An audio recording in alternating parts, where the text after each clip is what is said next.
खबरों का रुख करते हैं। अंतर्राष्ट्रीय महिला दिवस के मौके पर मध्य प्रदेश के सीएम शिवराज सिंह चौहान ने प्रदेश की महिलाओं को अहम तोहफा दिया। भोपाल के मोतीलाल नेहरू स्टेडियम में आयोजित कार्यक्रम के दौरान सीएम ने प्रदेश की महिलाओं को बड़ी सौगातें दी हैं। सीएम ने कार्यक्रम में राज्य ग्रामीण आजीविका मिशन के तहत गठित स्वयं सहायता समूह के सदस्यों को 200 करोड़ रुपए के बैंक लोन भी बांटे। महिलाओं को जो सौगात सीएम ने दी है उनमें महिलाओं के नाम पर प्रॉपर्टी की रजिस्ट्री पर 2% की छूट, 100 करोड़ की लागत से नारी कोष बनाया जाएगा। लाडली लक्ष्मी बेटियों की पढ़ाई का खर्च सरकार उठाएगी। देश नहीं विदेश में पढ़ाई की पूरी फीस सरकार देगी। सरकारी नौकरी में 33%, पुलिस में 30% आरक्षण। सरकारी दफ्तर में महिला समूहों को मिलेगा कैंटीन का काम। महिला स्वयं सहायता समूह को 2% ब्याज पर लोन। महिला सफाई कर्मी को 1 दिन की छुट्टी। पंचायत स्तर पर बनेगी नारी अदालत। पारिवारिक विवाद नारी अदालत में सुलझाए जाएंगे। बेटियों को ड्राइविंग प्रशिक्षण निःशुल्क सभी जिलों में खोले जाएंगे महिला पुलिस थाने। संविदा महिला कर्मचारियों को भी 6 महीने की मैटरनिटी लीव मिलेगी।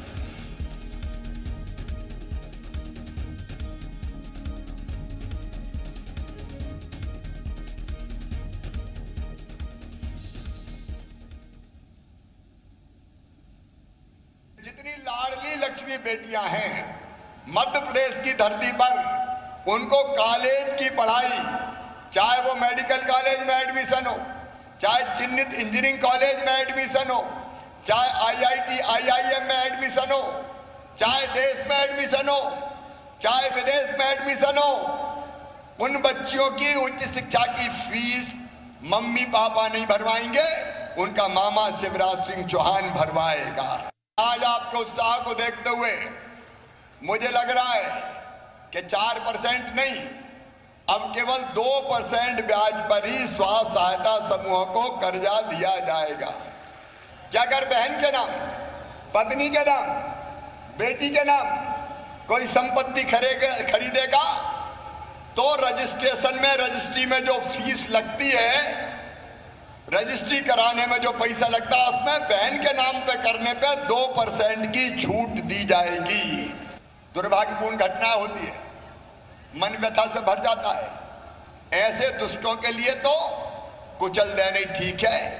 ये नर पिशाच दुनिया में रहने के काबिल नहीं है। मैं एक और अपील पत्र लिख के माननीय सर्वोच्च न्यायालय से भी करूंगा कि ऐसे मामले जितने जल्दी सुनवाई होती जाए ऊपर की अदालत में और इनका निपटारा हो जाए, उतने जल्दी दरिंदे फांसी के फंदे पे लटकाए जा सकेंगे। तो एक प्रयोग आज अंतर्राष्ट्रीय महिला दिवस पे करते हैं, पंचायतों में नारी अदालत बनाएंगे और छोटे मोटे मामले उनके माध्यम से सुलझाने की कोशिश करेंगे। जितनी महिला सफाई कर्मी काम करती है उनको सप्ताह में 1 दिन की छुट्टी दी जाए। जो संविदा कर्मी हमारी बहनें हैं उनको अभी बेटा बेटी के जन्म देने पर शासकीय सेवकों की तरह 180 दिन की छुट्टी नहीं मिलती, अब उनको भी 180 दिवस की छुट्टी दी जाएगी। अंतर्राष्ट्रीय महिला दिवस के मौके पर सीएम शिवराज सिंह भोपाल के हमीदिया हॉस्पिटल पहुंचे। सीएम शिवराज सिंह ने कोरोना काल के दौरान अस्पताल में काम करने वाली महिला कोरोना वॉरियर्स से मुलाकात की। सीएम ने अस्पताल की नर्सेज से भी बात की और उनकी समस्याओं के बारे में जानकारी उन्होंने हासिल की।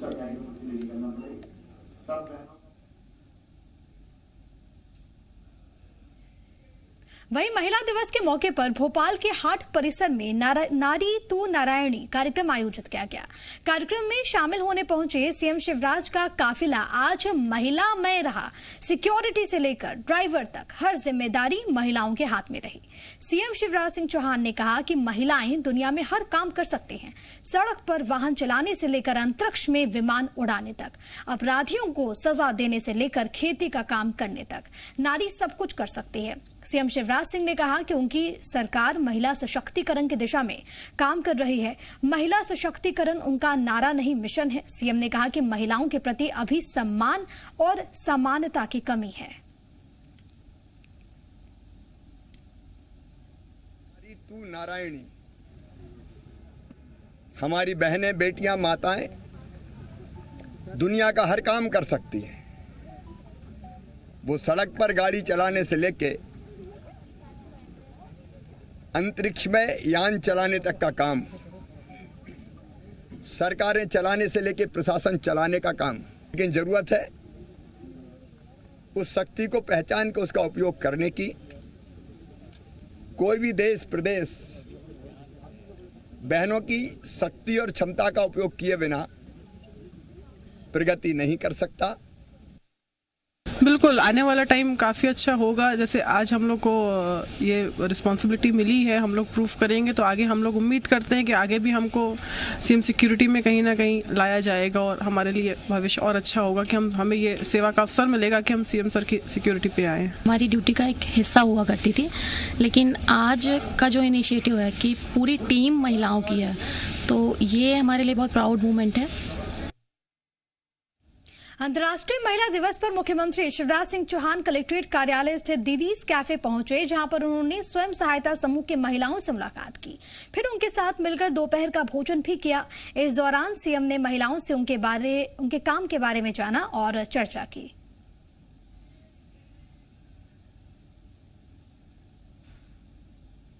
और अंतर्राष्ट्रीय महिला दिवस के मौके पर आज भोपाल में एमपी कांग्रेस का राज्य स्तरीय महिला सम्मेलन हुआ, जिसमें हजारों महिला कांग्रेस कार्यकर्ता मौजूद रहीं। सम्मेलन में दिल्ली से आई कांग्रेस प्रवक्ता अलका लांबा, पूर्व सीएम कमलनाथ, अजय सिंह समेत कांग्रेस के कई दिग्गज शामिल हुए। सम्मेलन के बाद महिला कांग्रेस कार्यकर्ता महंगाई और कानून व्यवस्था को लेकर विधानसभा का घेराव करने निकली, लेकिन पुलिस ने उन्हें रास्ते पर ही रोक लिया। इस दौरान पुलिस और महिला कांग्रेस कार्यकर्ताओं के बीच झड़प भी हुई। वहीं पूर्व सीएम कमलनाथ ने सीएम शिवराज पर जोरदार हमला बोला। उन्होंने कहा कि शिवराज सिंह में कलाकारी बहुत है, एक्टिंग में वो उनका मुकाबला नहीं कर सकते। कमलनाथ ने बीजेपी पर महिलाओं को अहम पद और सम्मान नहीं देने का आरोप लगाया। उन्होंने कहा कि कांग्रेस ने हमेशा महिलाओं को प्राथमिकता दी है। कांग्रेस ने पहली महिला राष्ट्रपति, पहली महिला लोकसभा अध्यक्ष बनाया। उन्होंने कहा कि कांग्रेस के अध्यक्ष कई महिलाएं रही हैं।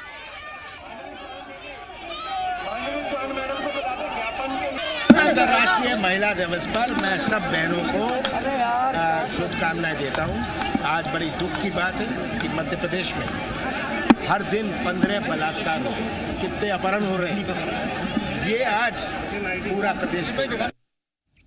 और एमपी कांग्रेस का राज्य स्तरीय महिला सम्मेलन में मध्य प्रदेश में बढ़ती आपराधिक घटनाओं को लेकर पूर्व सीएम कमलनाथ ने शिवराज सरकार पर हमला बोला। कमलनाथ ने कहा कि ये बड़े दुख की बात है कि प्रदेश में हर दिन 15 बलात्कार हो रहे हैं, प्रदेश में महिलाएं सुरक्षित नहीं हैं। कमलनाथ ने शिवराज सिंह को चुनौती देते हुए कहा कि आप 15 साल का हिसाब दीजिए, मैं 15 महीने का हिसाब दूंगा।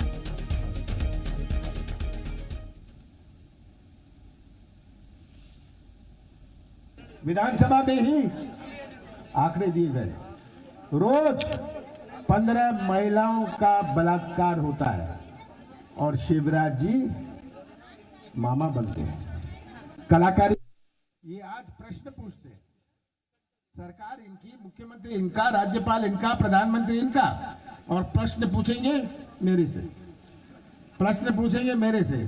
मैं तो शिवराज जी को कहता हूं खड़े हो जाइए वहां, आप 15 साल का हिसाब दीजिए, मैं 15 महीने का हिसाब देता हूं।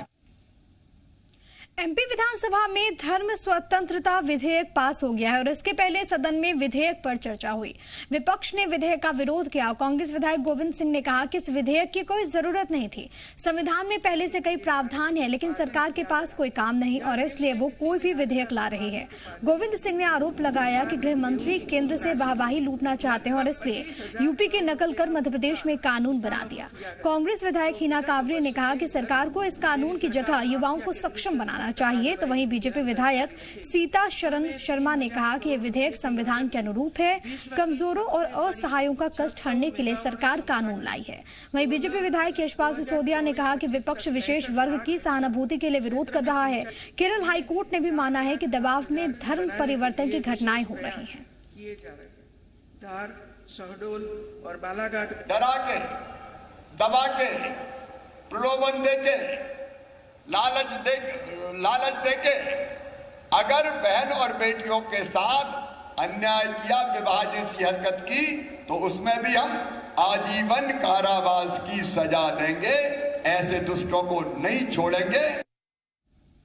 एमपी विधानसभा में धार्मिक स्वतंत्रता विधेयक पास हो गया, लेकिन अभी सियासत जारी है। गृह मंत्री नरोत्तम मिश्रा ने कहा है कि कांग्रेस ने विधेयक का विरोध किया क्योंकि कांग्रेस तुष्टीकरण और वोटों की राजनीति करती है। कांग्रेस भ्रम फैलाने की राजनीति करती है। कांग्रेस विधायक हीना कांवरे ने कहा कि ये विधेयक राजनीतिक लाभ लेने के लिए लाया गया है। जो कानून पहले से बने हुए हैं उसे बेहतर तरीके से लागू किया जाए, ये जरूरी है।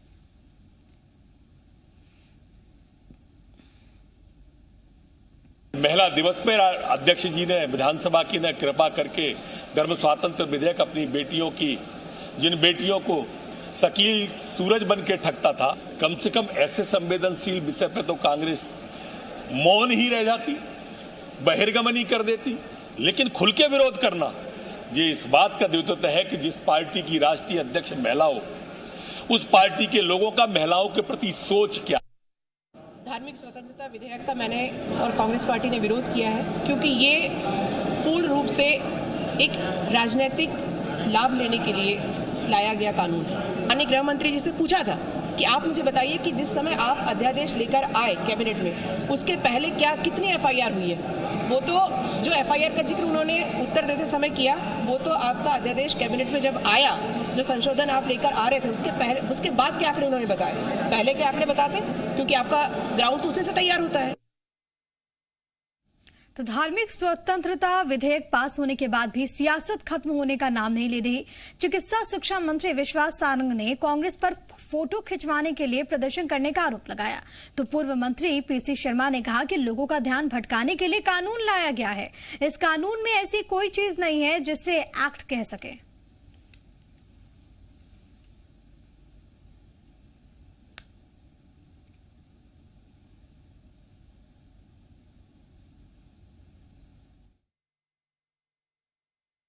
कमलनाथ जी को और कांग्रेस के नेताओं को मैं चुनौती देना चाहता हूं। यदि उन्हें महिला दिवस पर महिला सशक्तिकरण को लेकर अपनी जागरूकता दिखानी है, तो निश्चित रूप से उन्हें लव जिहाद कानून के साथ हमारे साथ आना चाहिए, कि पक्ष में खड़ा होना चाहिए, लव जिहाद के खिलाफ वक्तव्य देना चाहिए और उसके साथ ही ट्रिपल तलाक का भी उन्हें विरोध करना चाहिए। धर्म स्वतंत्र विधेयक जो है, ये 1968 में जो विधेयक था उसी को लीपा पोती करके केवल ध्यान भटकाने के लिए लेके आए।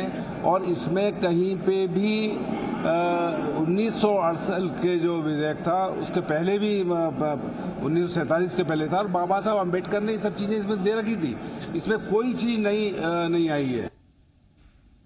सतना के कोलगवा थाना क्षेत्र में रीवा रूट के डिग्री कॉलेज में एनएसयूआई कार्यकर्ताओं ने प्रदर्शन किया है। पानी समेत अन्य बुनियादी सुविधाओं को लेकर कॉलेज परिसर में प्रदर्शन हुआ। हालात बिगड़ता देख पुलिस को मोर्चा संभालना पड़ा। इस दौरान प्रदर्शनकारियों और पुलिस में झड़प भी हुई।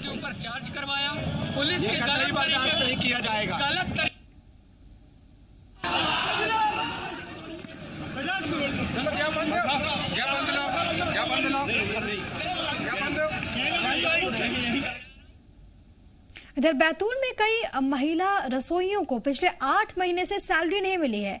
सैलरी की मांग को लेकर इन महिला रसोइयों ने शहर में रैली निकाली। सभी महिलाओं ने सीएम की फोटो पर राखी बांधी और सीएम शिवराज से राखी के बंधन को निभाने की मांग की। हालांकि ये महिलाएं इससे पहले भी कई बार आंदोलन कर चुकी हैं, लेकिन इन्हें अभी तक इनका मानदेय नहीं मिला है।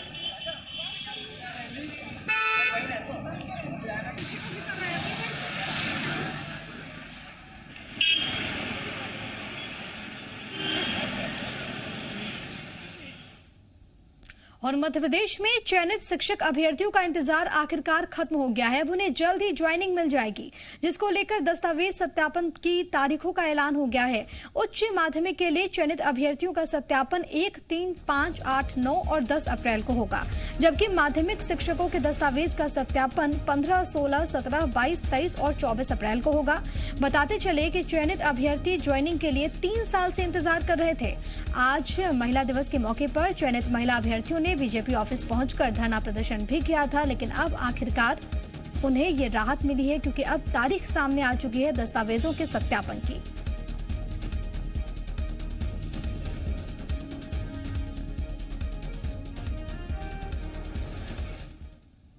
शिवराज सरकार में नगरीय विकास मंत्री ओपीएस भदौरिया का भिंड एसपी को लिखा गया एक पत्र काफी वायरल है, जिसे उनका ऑफिशियल लेटर बताया जाता है। 17 फरवरी को लिखे गए ओपीएस भदौरिया के आधिकारिक पत्र में पुलिस आरक्षकों के ट्रांसफर के निर्देश एसपी को दिए गए हैं। इसमें 13 आरक्षकों का तबादला करने के लिए कहा गया। 9 पुलिस आरक्षकों को पुलिस लाइन से विभिन्न थानों और 4 पुलिस कर्मियों का तबादला अन्य थानों में करने के लिए कहा गया। विपक्ष अब इसको लेकर सरकार को घेर रहा है। कांग्रेस नेता देवाशीष जरारिया इसे अवैध उत्खनन को बढ़ावा देने वाला बताते हैं। कांग्रेस आरोप लगा रही है कि पुलिस कर्मियों के तबादले इसलिए हो रहे हैं ताकि रेत खनन के अवैध धंधे में लगे लोगों को परेशानी न हो। हालांकि भिंड एसपी मनोज कुमार सिंह ने ऐसे किसी भी पत्र को नाम मिलने की बात कही है। हालांकि जी मीडिया इस वायरल लेटर की पुष्टि नहीं करता।